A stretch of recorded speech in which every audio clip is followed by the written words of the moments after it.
بسم اللہ الرحمن الرحیم۔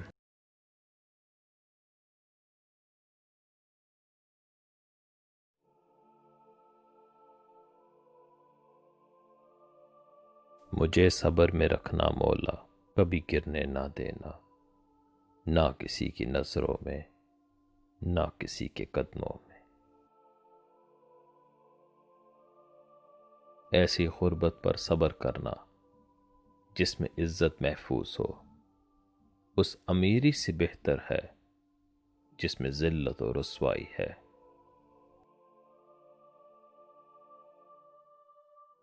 ہر خاموشی انا نہیں ہوتی، کچھ خاموشیاں صبر بھی ہوتی ہیں۔ صبر رکھو اور اللہ کے فیصلوں پر خوش رہو، تمہیں بہتر نہیں بہترین ملے گا۔ آزمائش تو انہی کے لیے ہوتی ہے جنہیں اللہ چاہتا ہے، اور صبر وہی کرتے ہیں جو اللہ کو چاہتے ہیں۔ صبر بھی رنگ لاتا ہے اور غصہ بھی، مگر صبر کے رنگوں سے زندگی حسین ہو جاتی ہے، جبکہ غصے کا رنگ محبت کے ہر رنگ کو نگل جاتا ہے۔ وہ ٹوٹنے نہیں دے گا صبر کا سلسلہ، حکم فرمائے گا اور معجزہ ہو جائے گا۔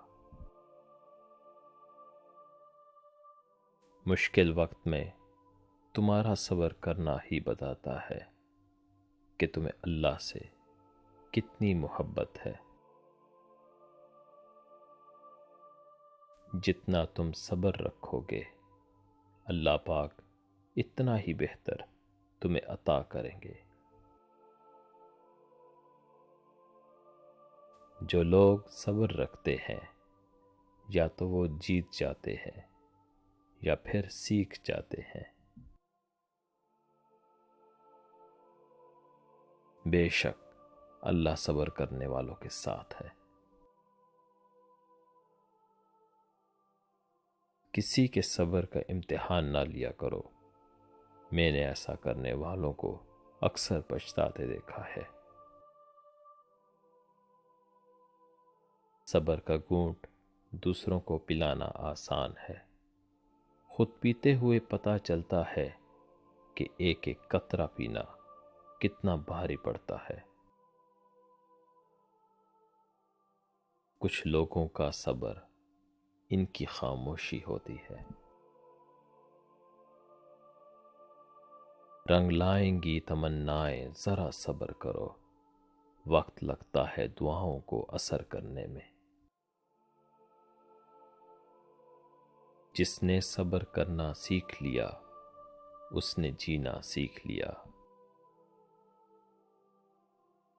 صبر رکھو، ہر چیز آسان ہونے سے پہلے مشکل ہوتی ہے۔ جس میں جتنا صبر ہوگا، اس کی دعاؤں میں اتنا اثر ہوگا۔ صبر کا سلیقہ نہیں مجھے یا رب، میرا دل اپنی رضا میں راضی کر دے۔ فرض ہوتے ہیں آنسوؤں کے سجدے، بلند جب آزمائش کی آذان ہوتی ہے۔ بڑا مشکل ہے ضبط کا وضو سنبھالنا، بڑی لمبی یہ صبر کی نماز ہوتی ہے۔ صبر کی حد یہ ہے کہ تقدیر پر کوئی شکوہ نہ ہو۔ پوچھا گیا صبر جمیل کسے کہتے ہیں؟ جواب آیا، جب تم آزمائے جا رہے ہو اور تمہارے لب پر ہو شکر الحمدللہ۔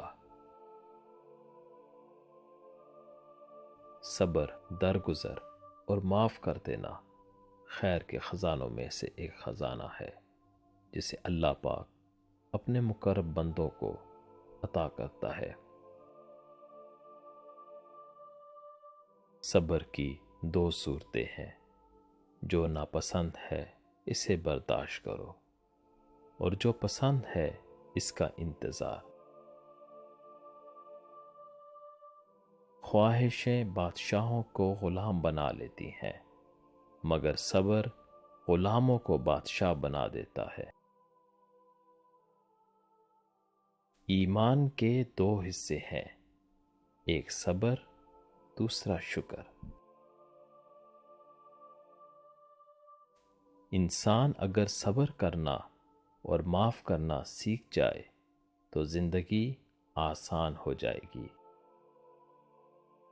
کچھ چیزیں رونے سے نہیں، صبر سے ملتی ہیں۔